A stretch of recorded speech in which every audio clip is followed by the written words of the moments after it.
Hi, I'm Eric Weaver. We're here at NAB 2023, and I have the opportunity to interview Evan. Tell us about yourself, Evan. Well, my name is Evan Clark. I'm head of research engineering at ZeroSpace. We are a 50,000 square foot facility in Brooklyn. We're basically kind of the home for everything virtual production under one roof. So originally the building was the chock full of nuts coffee processing plant. So we have a lot of legacy to live up to. But what we've gone ahead and done is actually integrated everything from a full ICVFX volume, volumetric capture, motion capture, full virtual art department, all in the same building with an additional 30,000 square feet of flex space available to really turn it into whatever, from an event to an entire new different type of shoot.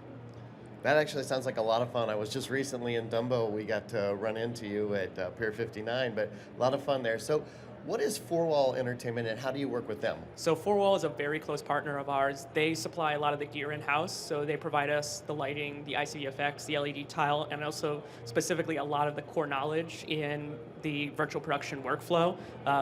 Doing multicam, doing full, Unreal rendering, and really bringing that industry and level of experience to a team of incredibly creative people to really create like a nice harmonized space.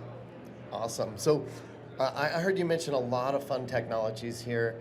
Tell me a little bit more about mocap and how you're doing some of that stuff and how you're putting it into a workflow. Yeah, so what we've actually have is a 25 by 25 foot Vicon motion capture rig. We can capture up to 120 frames per second of data on up to 3 people.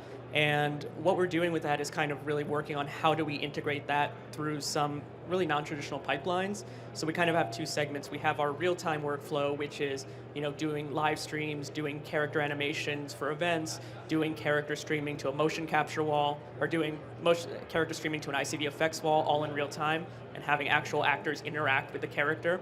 And the other side is a lot more traditional motion capture, building actor libraries, building animation libraries, taking it and providing assets for fashion clients, for creative clients, even music videos for some of the projects we've done, and really honing in on that workflow and what we can use the data for, because it's really diverse as to what the possibilities are.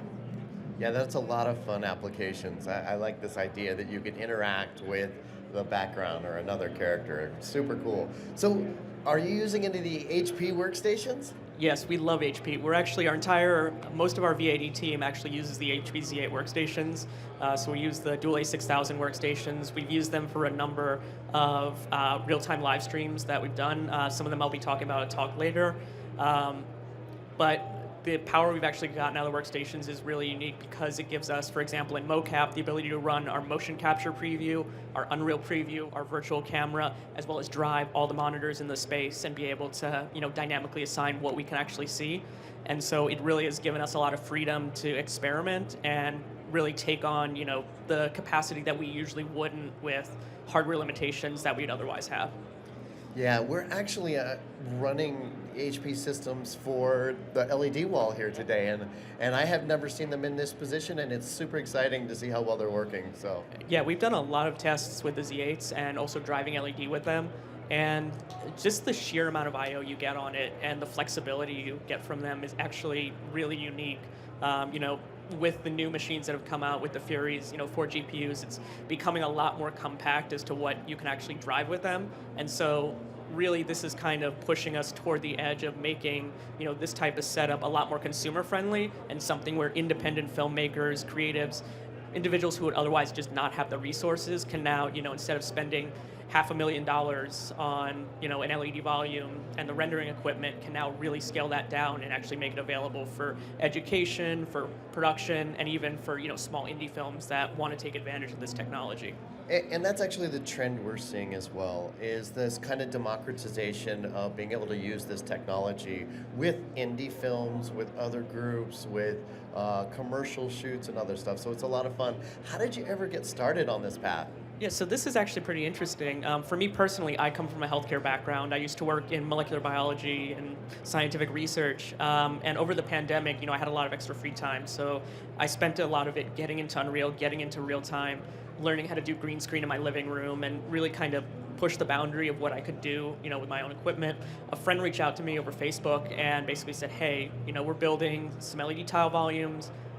I've seen some of the work you've done, seemed kind of cool, like, why don't you come by? I stopped by one day, and then that was history. Fantastic. Yeah, I'm a big Unreal fan too. I've gone through the fellowship, so they're really making an impact on the industry. They are, and one thing that has been really great about them is they really push the community forward. They've given these opportunities for people to learn the technology, to spend time getting really advanced on it, and also giving them the tools to enable them, and better yet, listening to the customer feedback and saying, hey, we need to make some augmentations because the workflow doesn't work. I think everyone can agree the end display workflow now is better than it was in 2019. Yeah, I had a couple challenges over the years. I started around 2020, so tell me about maybe one of your favorite projects that you've done there. Yeah, we've done a few that are it's kind of hard to pick like a favorite one. One of my personal favorites has been, we did a project with Garena, which are the creators of a game called Free Fire. It's a mobile game. It's kind of a competitor to Fortnite, ironically. But last year, they were doing one of their anniversary concerts, so they brought in Justin Bieber. And in one day, we were able to do basically all the required pre-production for this music video that they were producing called Beautiful Love. So we went from photogrammetry scanning in building to ADR to motion capture to green screen photo shoots, all in the span of 7 hours. So he literally flew in, drove into the building, was doing everything for 5 hours, and then left to go back on tour. And the final output was great. We worked with a team from Britain that did all the post-production and the animation. But it was actually interesting because this was the first time they'd ever worked with finger data. They had never worked with a motion capture volume that could do actual finger tracking. And it was interesting because when they got it, they're like, we originally did not request this, but can we just use the raw data because it looks so realistic? And that was, a really hands-on experience for all of our team, and really kind of focusing in our technical workflows and how we can make something like this feasible. Finger data is really hard. It is. What tech were you using for that? It's all Vicon. So Okay. we were using Vicon for it, and now we've actually been working on a solution to homogenize it with Manus.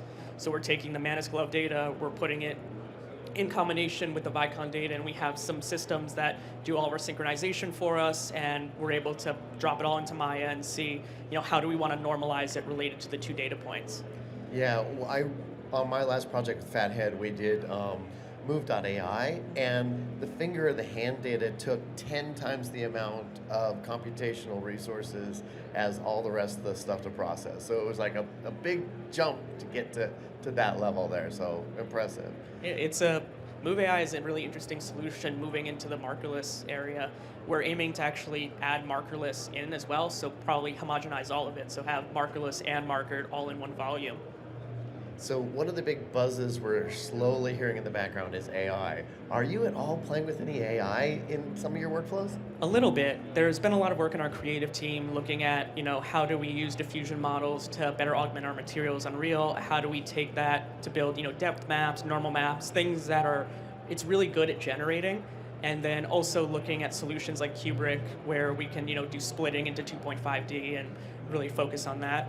There's been a lot of interest in NeRFs and radiance fields. I think it's going to be, I personally think that's going to be 10 years down the line, really.